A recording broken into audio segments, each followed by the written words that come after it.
What is going on, YouTube? Fascinating graveyard.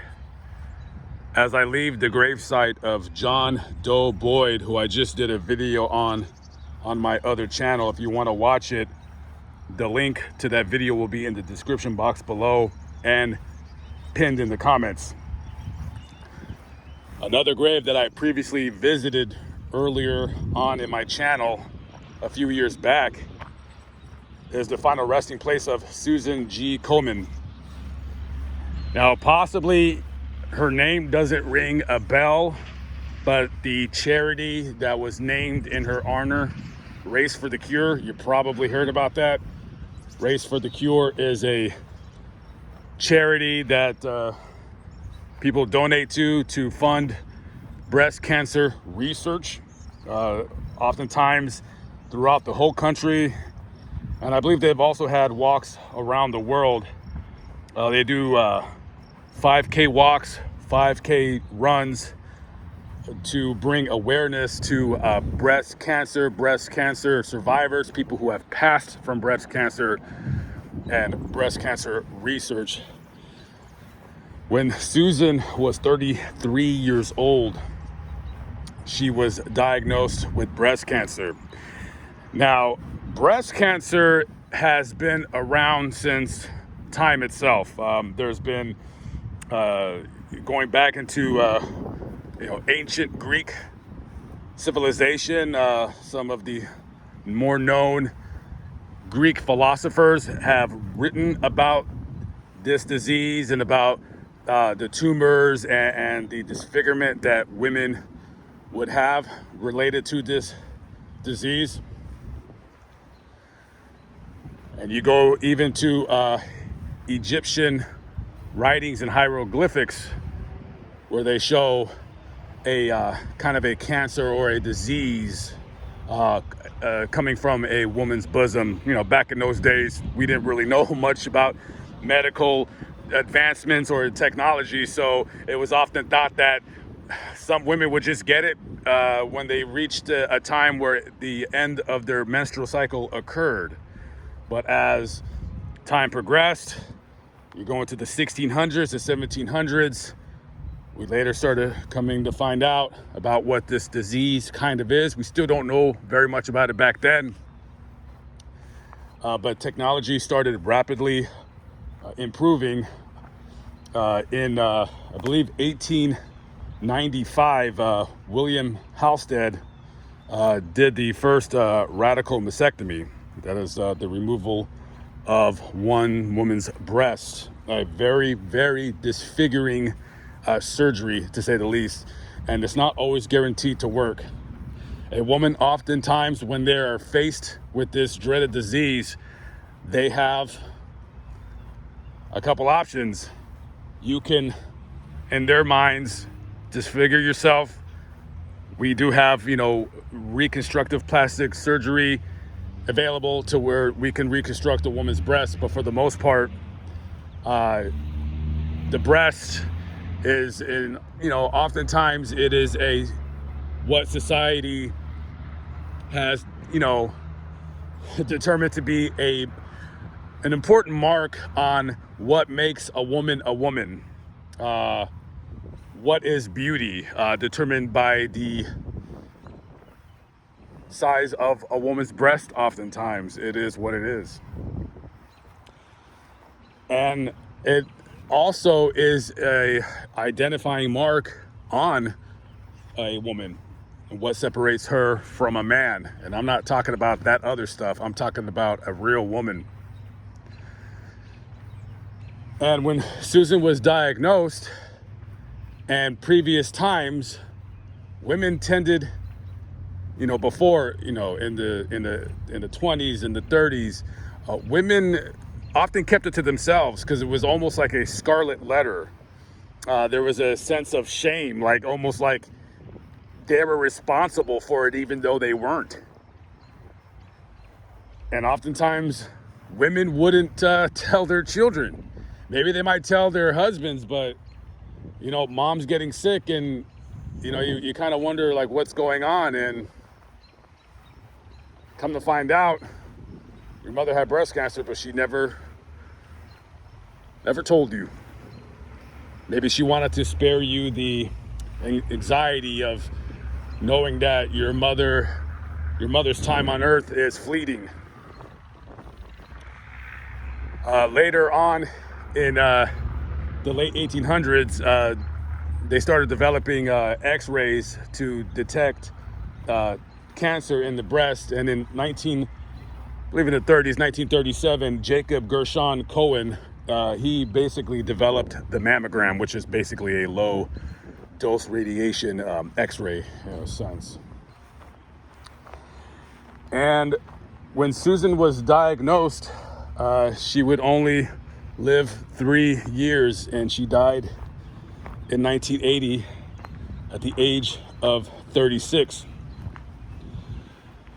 Now, one of her dying wishes, she told her sister Nancy, she said, I want you to help start like a charity or something like that, so we can get the message out that it is important for women to get checked early in life, just to avoid this later on.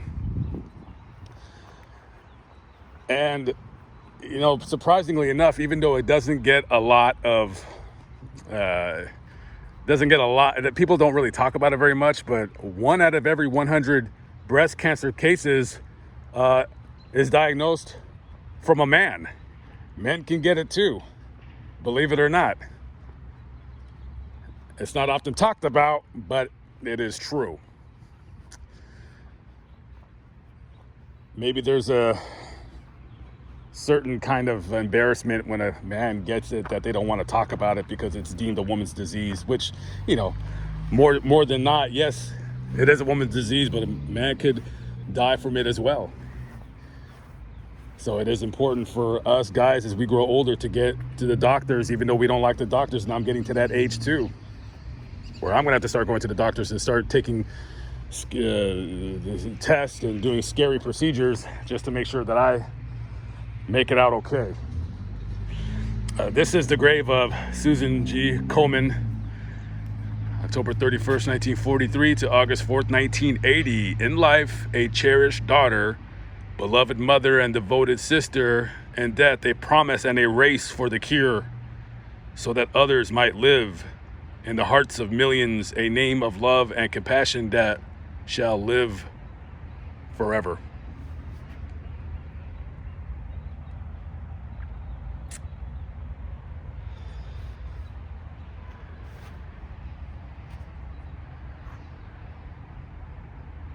Amen. And a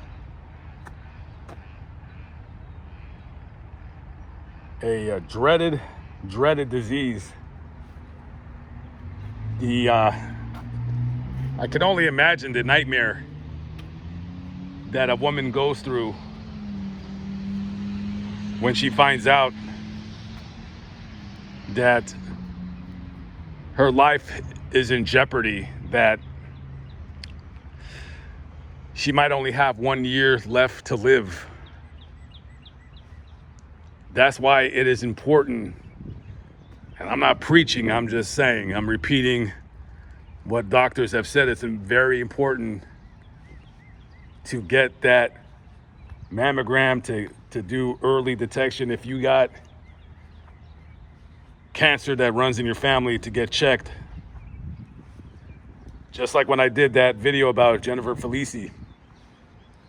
Breast cancer ran in her family as well.